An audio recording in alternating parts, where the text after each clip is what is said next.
आपने कभी रज़ा से पूछा कि उसने मेरे साथ वो सब कुछ क्यों किया? उसे एक गलती ने मुझे सारी जिंदगी के पछतावे में डाल दिया। ड्रामा सीरियल सुकून की आने वाली नई एपिसोड में आप देखें कि आयना शांजे को देखकर बहुत परेशान होती है और हमदान को कॉल करके बताती है कि शांजे घर आई थी और कहती है कि अगर हमदानी समझदारी ना दिखाता तो आज उनका राज फाश हो जाता।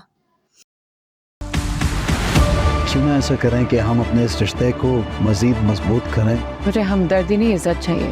हमदर्दी बहुत चुभती है। हमदान आयना को तसल्ली देगा और कहेगा कि शांजे तो ऐसे ही चक्कर लगाती रहती है, तुम मुहतात रहना। लेकिन आयना परेशान होती है कि ये सब उसी की वजह से हो रहा है। लेकिन हमदान आयना को तसल्ली देगा और कहता है कि हमें अपने रिश्ते को तस्लीम कर लेना चाहिए और मियाँ बीवी की तरह रहना मैं और चाहिए। हमदान अभी शादी नहीं कर रहे। मैं तुम्हारी किसी किस्म की बात सुनने के लिए तैयार नहीं हूँ। शादी के बाद भी तो मुझे यहाँ से जाना ही है। लेकिन आयना समझती है कि हमदान उसे ये सब मजबूरी में कह रहा है, इसलिए वो हमदान से इज्जत मांगेगी, ना कि हमदर्दी। हमदान कहता है कि तुम मेरी जिम्मेदारी हो, मैं किसी सूरत में तुम्हें रास्ते में नहीं छोड़ सकता। शांजे के वालिद हमदान से आकर मिलते हैं। तो मेरी रिस्पॉन्सिबिलिटी हुई, ये बात अब तक तुम्हें समझ लेनी चाहिए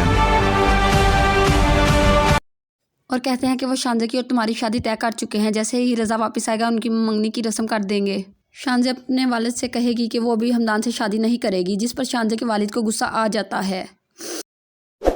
अगर आप इस ड्रामे के बारे में मज़ीद जानना चाहते हैं तो मेरे चैनल को सब्सक्राइब कीजिए और साथ में लगे बेल आइकन को प्रेस कीजिए। Thank you. अल्लाह हाफिज़।